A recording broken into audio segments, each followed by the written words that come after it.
Ladies and gentlemen, we are live from the Isle of Man in the UK. This is John and Mike's MMA Corner. Ladies and gentlemen, right now I have got Cory Alexander. He's taking on CJ Hamilton, and it's for a bit of shiny metal. You know, there's a title up for grabs at Valor Fights 39. Cory, it's quite cool to hear the straps on the line. Absolutely. Now, obviously, I think it's a good time as well at this stage to be a flyweight with what's happening with the UFC, with the Ultimate Fighter, etc. There's people are starting to, I don't know, have more eyes on the weight class. Probably there's a bit more rumors going around. Also, you think everyone who's been scooped up into that tough house, there's almost like there's a gap in the market around that division just in general. Do you feel that way at all? Yeah, I think definitely, especially with Ultimate Fighter, you kind of see now that there is a lot more talent out there. They just haven't been able to actually pull in as much as they potentially can. Yeah. So I definitely think this season of the Ultimate Fighter is really helping this weight class out a whole lot. Just in talent-wise, and the fact that, you know, somebody gets a potential title shot right off the bat. I think it's awesome, and it's something different that will draw the eyes to the division just to see, you know, the winner actually see how he compares to Demetrius Johnson. Yeah, exactly. That's the thing about it. It's great. I think I've always been big on the flyweight division. I've always been supportive of it. I'm not quite at that weight class myself. I'm more on the upper echelon, but at the same time, I appreciate it and love that division. And you know, it's one of them things where I think they needed this to happen to get a bit more eyes on it, maybe a bit more attention.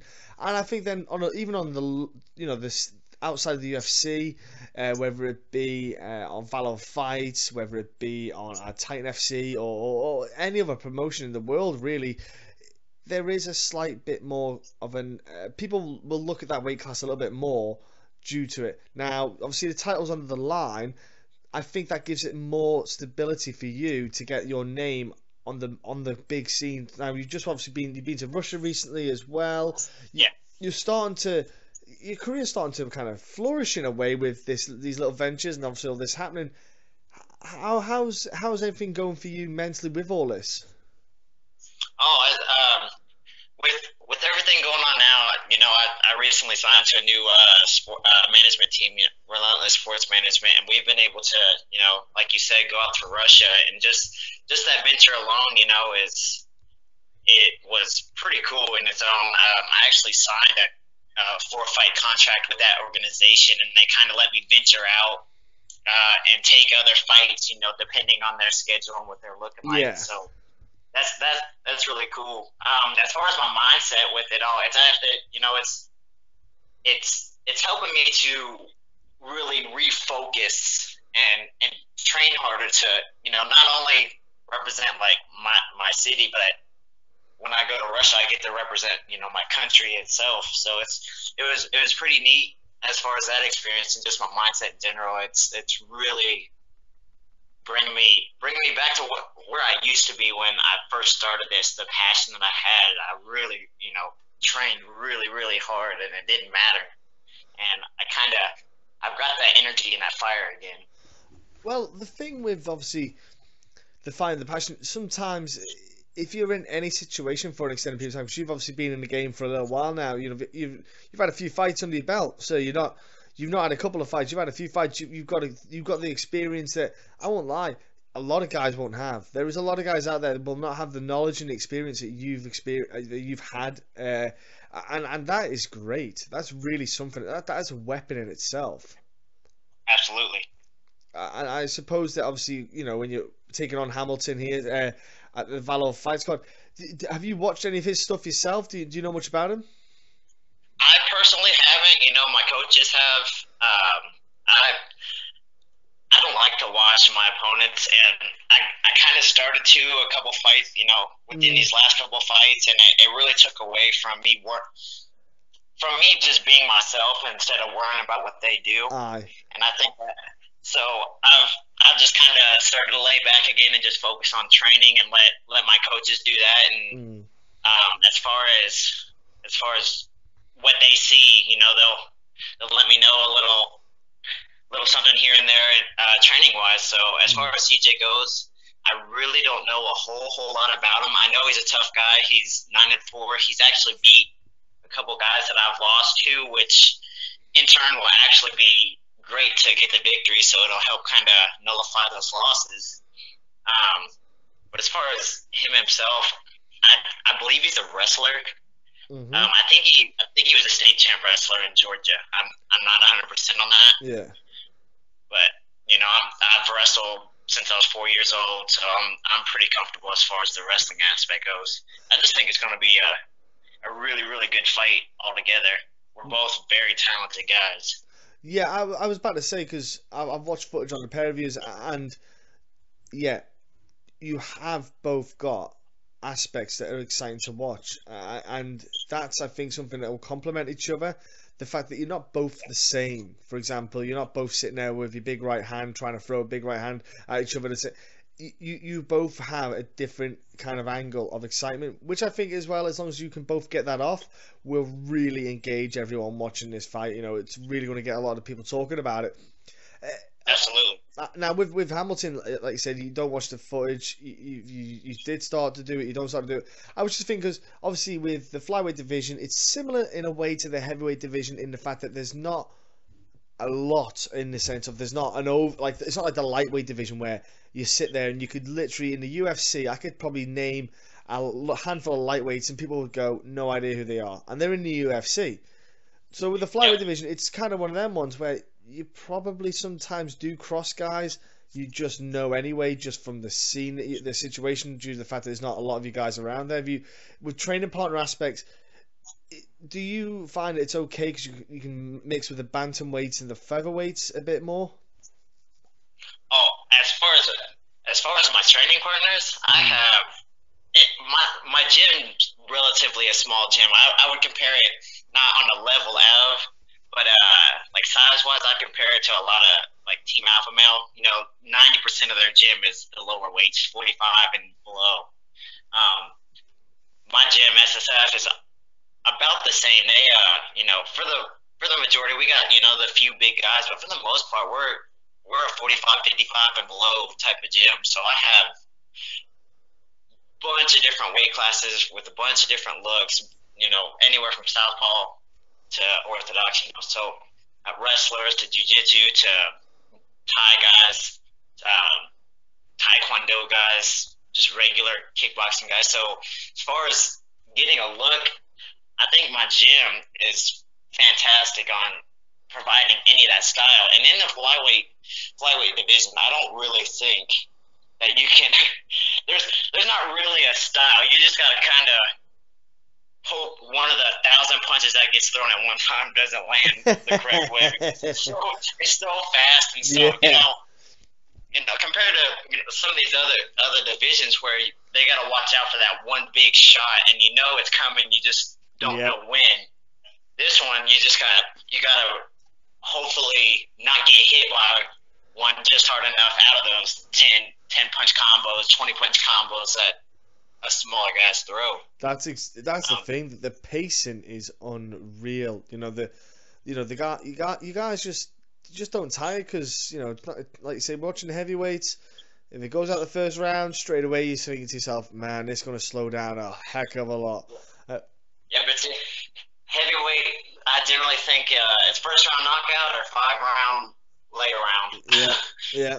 It is one of them. Yeah, it's just like, if just everyone hopes the heavyweights are getting out the first, because you just start to, everyone kind of just sinks a little bit in their seats and thinks, it's a long night ahead here. Great. Exactly. But yeah, flyweights, you just never know. They're always 100 miles an hour, and I would say, you know, granted that we might not be, as far as finishes, there might not be a lot of knockouts and whatnot, but yeah, we try to finish.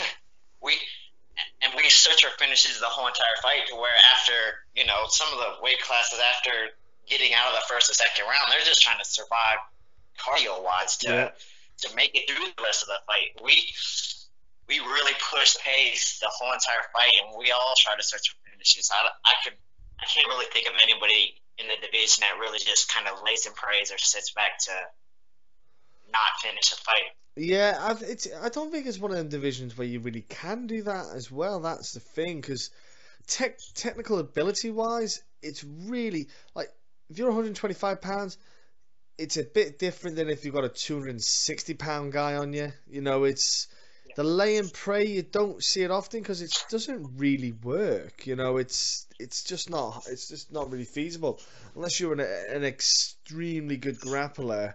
That's about the only time you're going to get a guy who can potentially lay and pray. But even then, it's very rare. Even then, you very rarely see it. Yeah. To where somebody stays in one position. Yeah.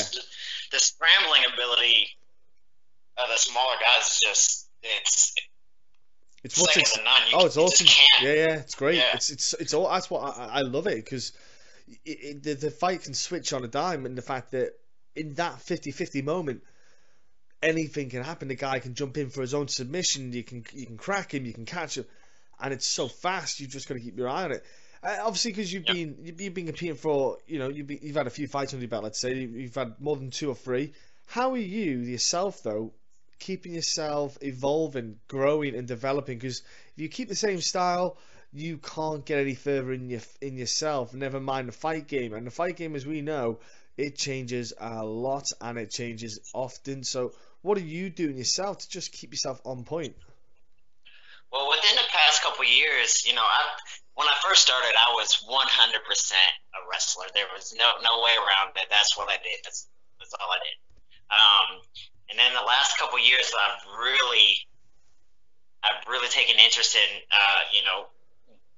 getting myself prepared BJJ wise. I've been doing a lot of work. My gym's actually under two different jiu-jitsu organizations now, with our no gi being under 10th Planet, and then our gi stuff being under Gracie Barra. So I really focused a lot on that. I actually did a couple of tournaments just to kind of test the water. So yeah, nice. I really started working, trying to tighten that up. And as well as striking, we have different Thai guys and kickboxing guys and just regular boxing. Now we actually just implemented a straight boxing program in the gym. So I'm really working on my stand up, as far as not just being jab trying to take the guy down anymore, because like we talked about a little bit ago, I might take the guy down, but this division, they're not staying down on the ground very long. No. So I have to be able to do something else. So I've really, last year, jiu-jitsu was my way of just competing in general. I had a really hard time trying to find fights. Yeah. So I never competed in a tournament before. And I ended up doing 3 or 4 of them last year just to stay competing. Which I ended up doing really well at. So I was, kind of thrilled about that. And I think that's kind of what kept the drive as far as that part goes too. But yeah, just trying to sharpen up my BJJ and my striking has really kept me moving forward and has kept me growing in the sport.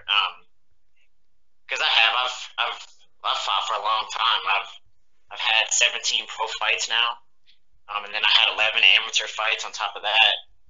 So I had to find something to do and try to evolve with all these younger guys. Even now, these young guys come in, they're 18 years old, and they have extreme amount of knowledge already, and they're already whooping my ass in the gym. I'm like, what is going on?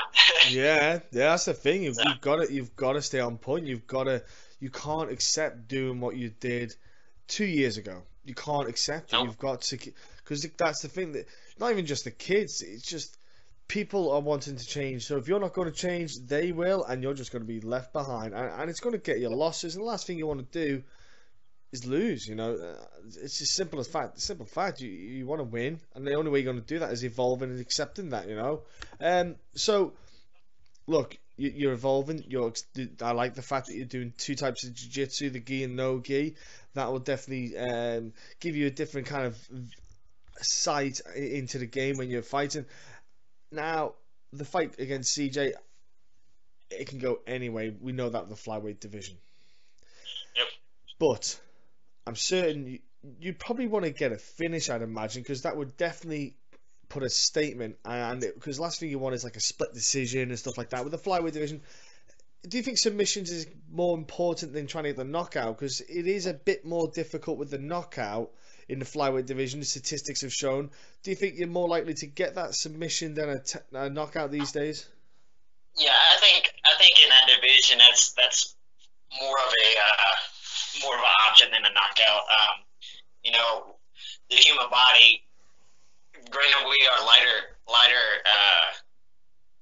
lighter people, but we have the same skeletal structure as the bigger, heavier guys as far as our heads go. So yeah, we can take the punches, especially from somebody around our same size. So I think it's easier to get the submissions than it is the knockouts. But I don't know.